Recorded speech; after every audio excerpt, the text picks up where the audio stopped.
There is an audio recording that is going around that, I mean, just based on what we just heard, I want you to hear this now, whether you've seen it online or not.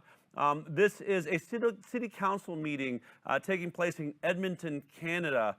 They believed that it was private, but it's been shared all over. And once again, we know that there's tens of thousands, if not hundreds of thousands of doctors, scientists, virologists speaking out against this pandemic. I'm being attacked. We're going to talk about the fact that there's articles now being written about the high wire. There's even a peer-reviewed study in a medical journal that's been done to attack the high wire and the work we do here, as though somehow we're spreading misinformation. Just like James Corbett said, we provide you with all the details, all of the links to everything we're talking about so you can do your own research and come to your own conclusion.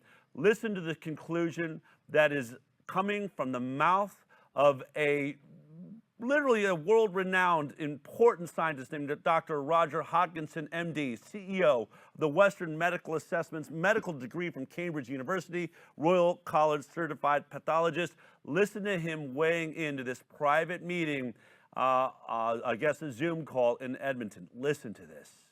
What I'm going to say is lay language and blunt. It's counter-narrative, and so you don't immediately think I'm a quack. I'm going to briefly outline my credentials so that you can understand where I'm coming from in terms of knowledge base in all of this. I'm a medical specialist in pathology, which includes virology. I trained at Cambridge University in the UK. I'm the ex-president of the pathology section of the Medical Association. I was previously an assistant professor in the Faculty of Medicine doing a lot of teaching. I was the chairman of the Royal College of Physicians of Canada Examination Committee in Pathology in Ottawa. But more to the point, I'm currently the chairman of a biotechnology company in North Carolina selling a COVID-19 test. And you might say I know a little bit about all of this. The bottom line is simply this. There is utterly unfounded public hysteria driven by the media and politicians. It's outrageous. This is the greatest hoax ever perpetrated on an unsuspecting public. There is absolutely nothing that can be done to contain this virus other than protecting older, more vulnerable people.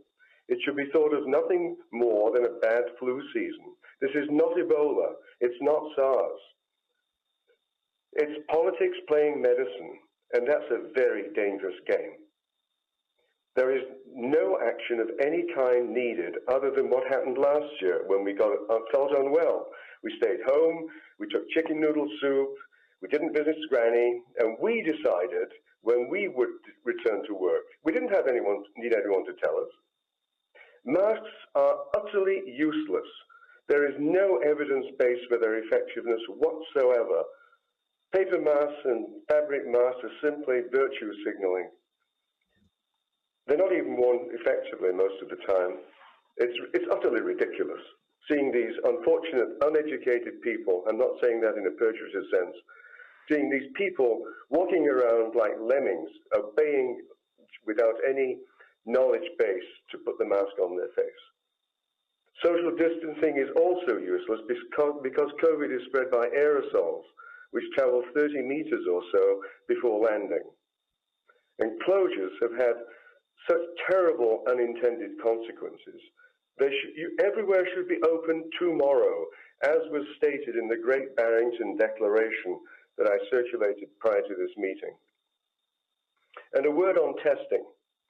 I do want to emphasize that I'm in the business of testing for COVID. I do want to emphasize that positive test results do not, underlined in neon, mean a clinical infection. It's simply driving public hysteria, and all testing should stop unless you're presenting to hospital with some respiratory problem. All that should be done is to protect the vulnerable and to give them all, in the nursing homes that are under your control, give them all 3,000 to 5,000 international units of vitamin D every day, which has been shown to radically reduce the likelihood of infection. And I would remind you all that using the province's own statistics, the risk of death under 65 in this province is 1 in 300,000. 1 in 300,000. You've got to get a grip on this. The scale of the response that you're undertaking, with no evidence for it, is utterly ridiculous, given the consequences of acting in a way that you're proposing.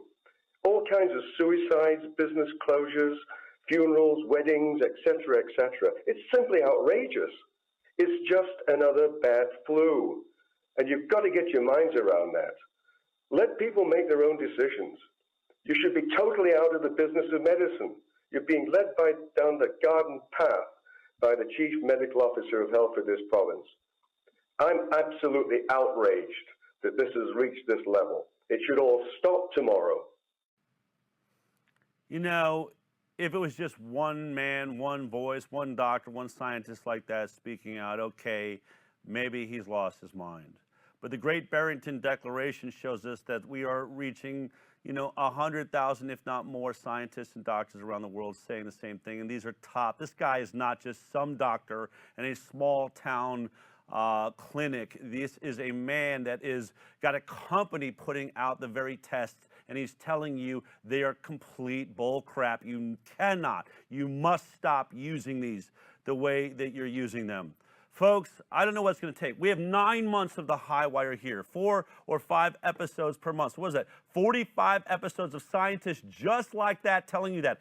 Studies telling you all of those things. And yet, are you still going to be afraid to stand up and do something about it? Are you still going to adhere to it?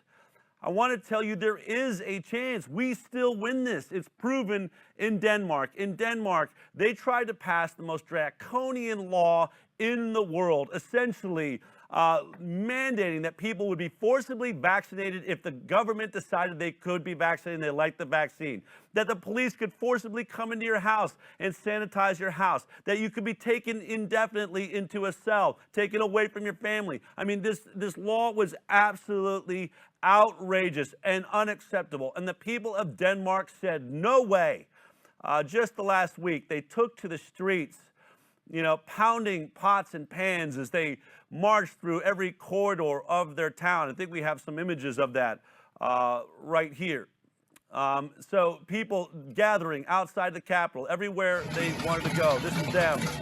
Look at this. Here it is, pounding pots and pans. Look how many people saying this is absolutely unacceptable. We are free. We'll not let the government make decisions for us like this over our health, as Dr. Roger Hodgkinson said so clearly. They have no right. The media has drummed this into hysteria. Politicians that know nothing about this.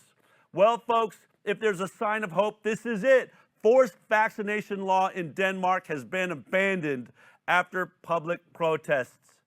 They bagged the whole thing because the people took to the streets and said, we do not accept this. Which leads me to what I think was probably one of the most powerful tweets I've read during this entire pandemic. This came from the doctor inside the White House, Dr. Scott Atlas. Look at this tweet that he put out.